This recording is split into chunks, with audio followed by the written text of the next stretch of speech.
day to you, my dear friends. I would like to greet you who are participating in this assembly, this Congress organized by the CFM to deal with an important topic, the role of the family in this changing world as agents of the new evangelization.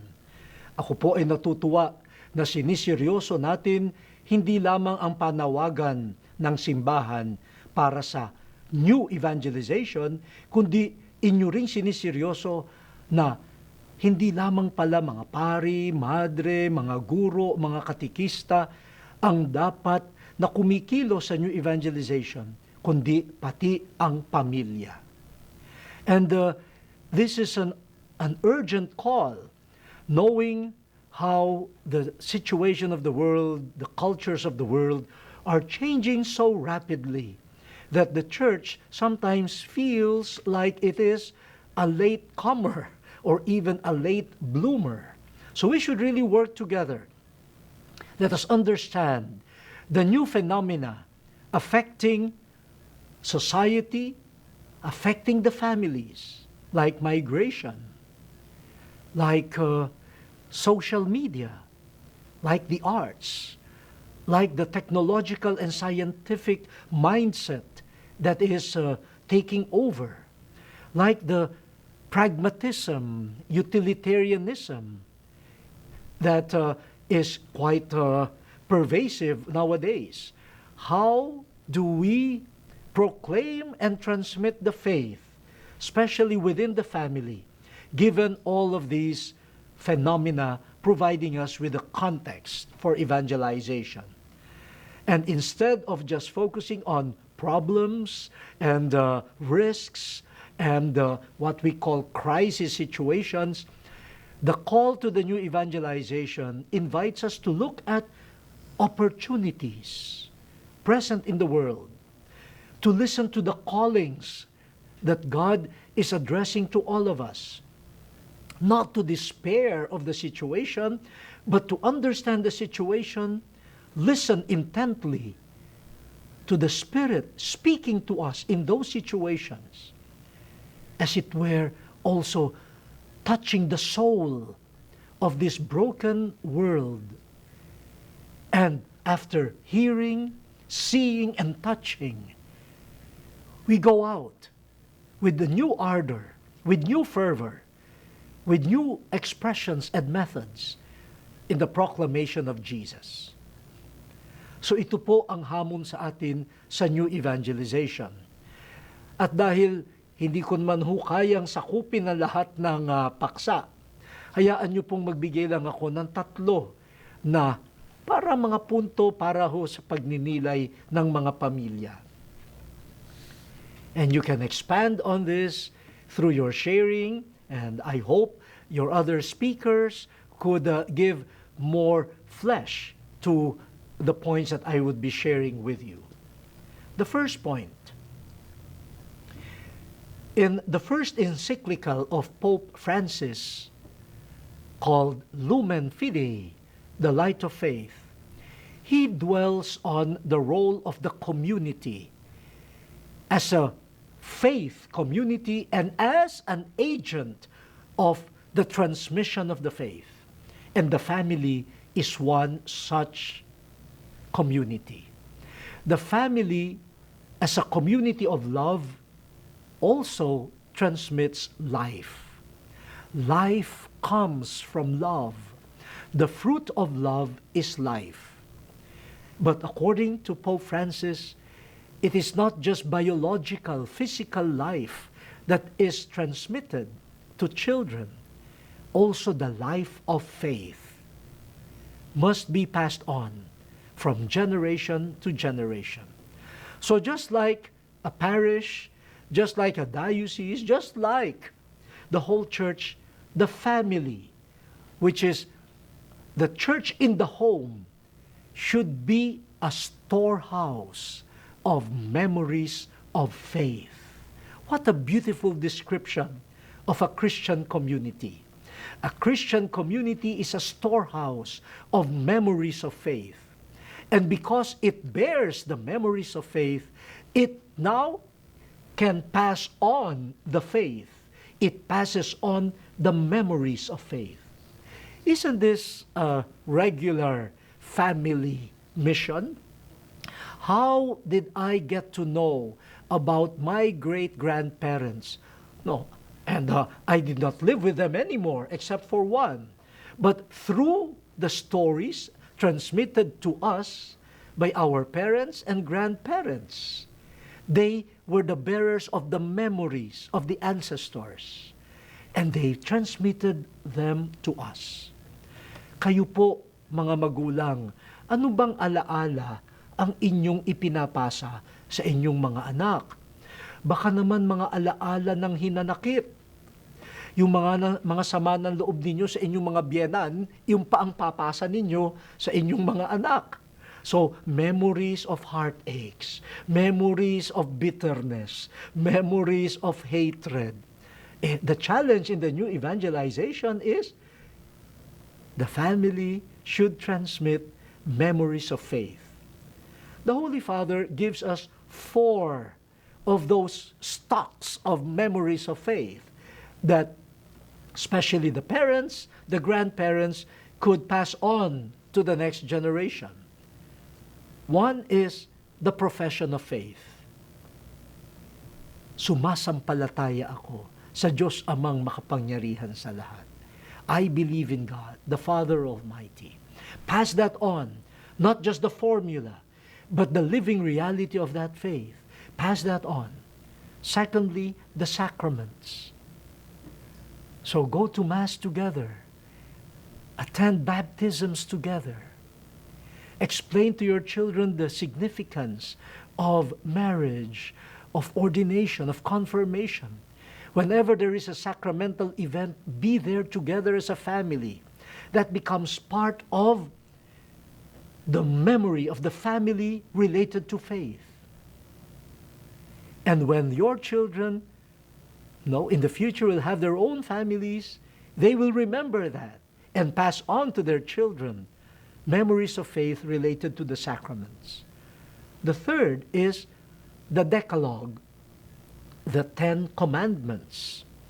So teach your children how to listen to God who gives us positively the way towards an upright life and negatively gives us clear delineation, what you should avoid, what you should not do. Minsan nagbibiro nga ako baka naman yung ibang magulang, hindi 10 ang commandments nila. Baka 7 lang, at 7 lang ang kanilang pinapasa. No, ipasa nyo rin naman sa inyong mga anak na yung do not steal. Pasa nyo yun, kasama yun sa 10 commandments Ipasa nyo rin yung do not commit adultery para hindi na gagawin ng mga susunod na generation. Pero we should remember the 10 commandments and pass on the 10 in toto, as one whole. And the fourth is prayers. That's why family prayers. And the Holy Father singled out the Our Father, because the whole family learning the Our Father to heart and remembering it, praying it together, hopefully will live it. They will live together as children of the one Father.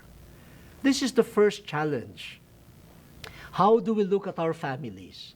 We do not just transmit education, not only transmitting as a legacy a car, a good, a beautiful house, or some of your collections. They're all good.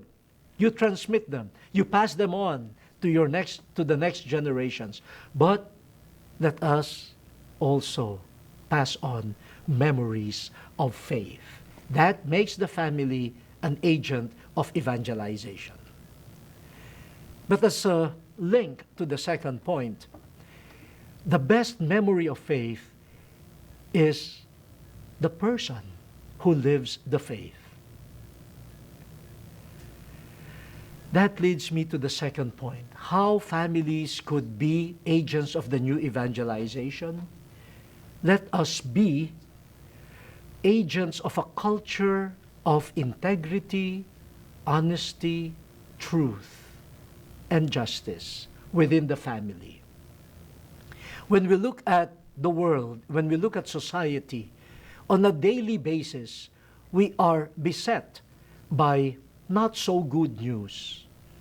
Reports of corruption, reports of the violation of betrayal even of public trust. And you are afraid that even these horrendous behaviors are becoming acceptable.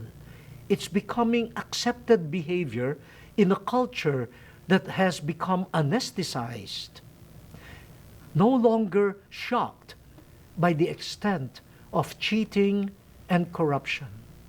The family, as an agent of new evangelization, should pass on the faith and should pass on to their children and to the rest of society a culture of integrity, of justice, of truth, of accountability.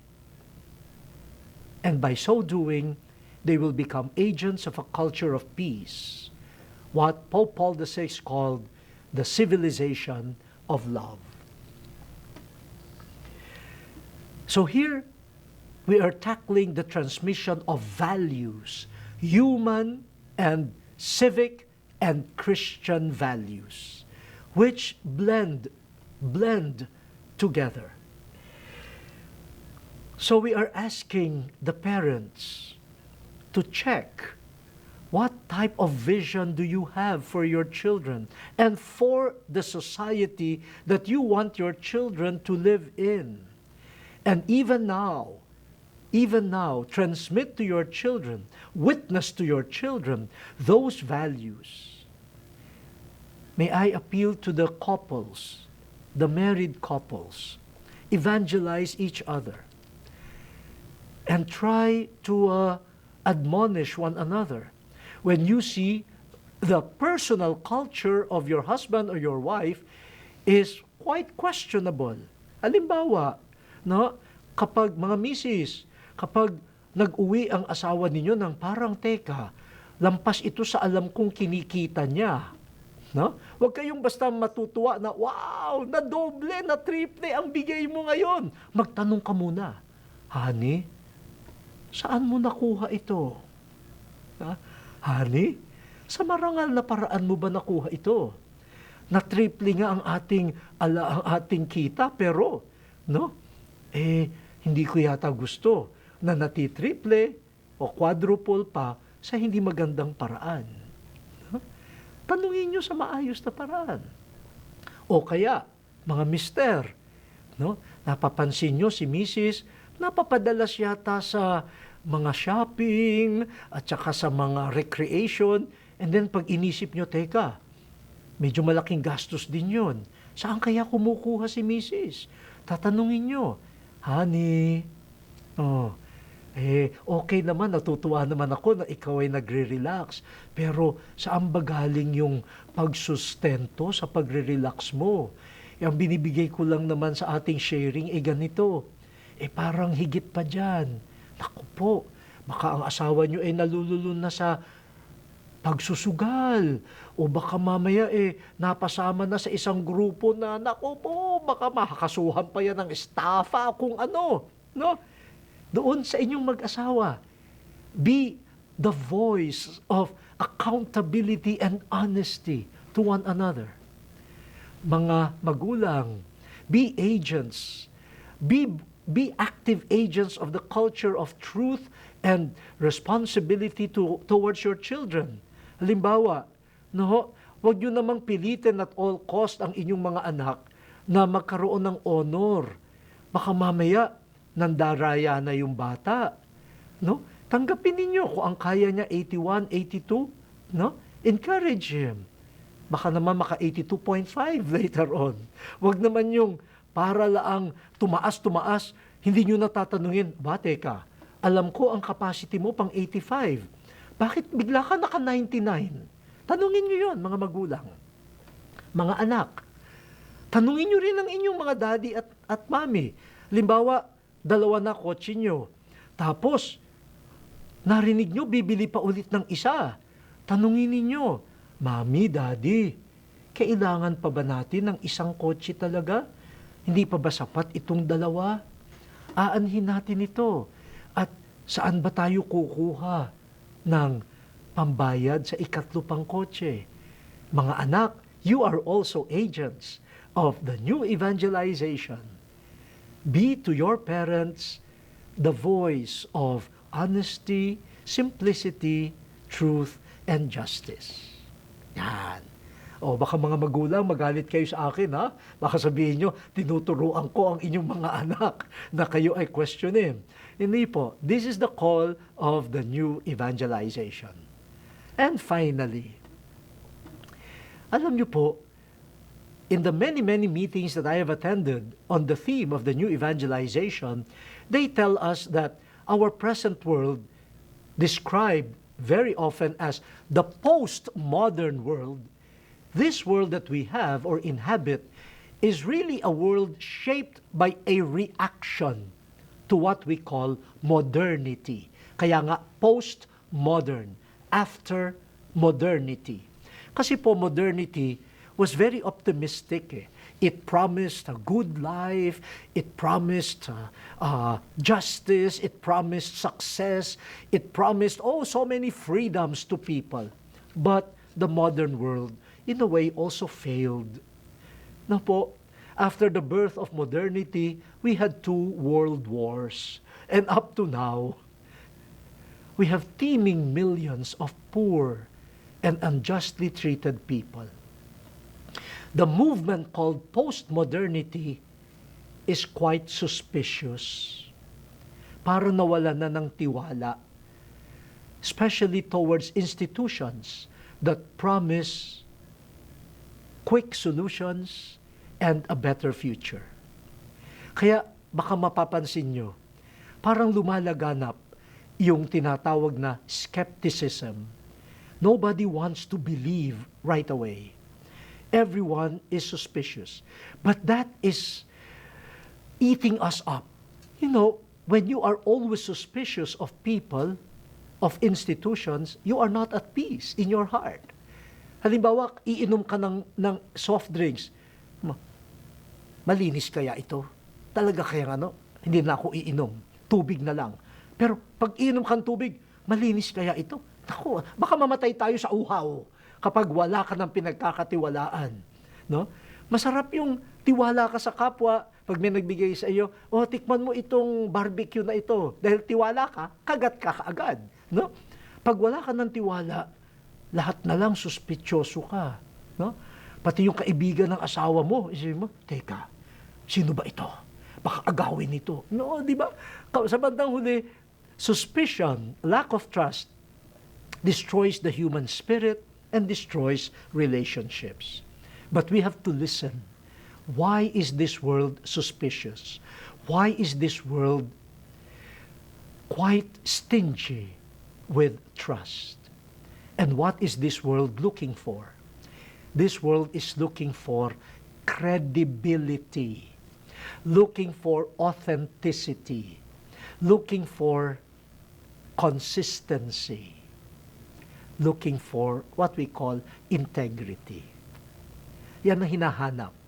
Kaya nga, bagamat ang mundo parang suspicious, parang mukhang kontrabida, hindi po Makakaibigan natin yan. Because we are all looking for transparency, honesty, baho. So, dear parents, sometimes you might look at your children, especially the teenagers, and brand them as rebellious, as difficult personalities. Don't be too quick in your judgment. Maybe your children are the presence of what we call the postmodern mind in your homes.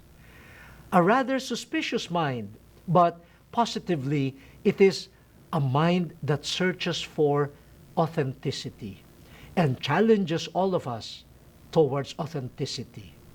That is one way by which we can be agents of new evangelization, not only for our families, but for the wider society.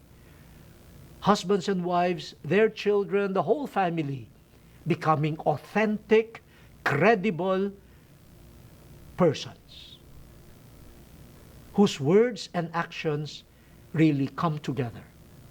They match. Let me close this point with a story.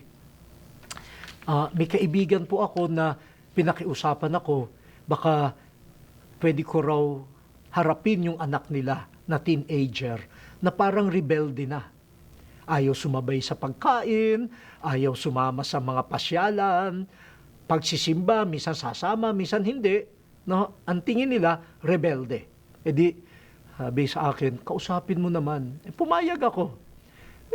At mukha nga rebelde yung batang babae. Nung paghaharap namin, hindi niya ako tinitignan eh. No? Siguro may mga anak kayong ganon. No? Ang body language, parang sinasabi sa akin, hindi ako interesado sa iyo. Yan. Kaya lang, nandun na siya. And then, so small talk muna, small talk, kwento-kwento. And then, I asked the question, ano ba, may dinaramdam ka ba? Kasi napapansin ng mga magulang mo, para ka na raw lumalayo, para kang nagre-rebelde. Pakinggan ninyo ang sagot ng bata.